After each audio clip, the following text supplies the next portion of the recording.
So for the first time ever, I'm going to try and do the right thing and pinch off the suckers on my tomato plant.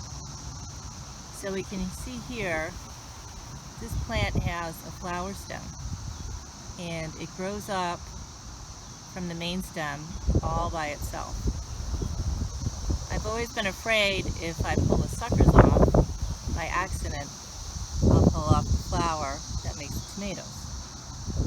But here you can see this sucker is growing in between the stem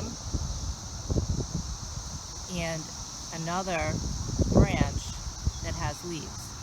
So this one does not belong here, and I'm just going to pinch it off. And that way the plant can spend more time putting energy into making the tomato flower and tomato plant. There's a few more along here that I'm going to have to pinch off.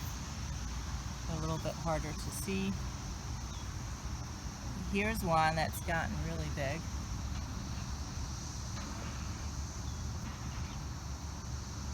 Right in here. Okay, so that's another one.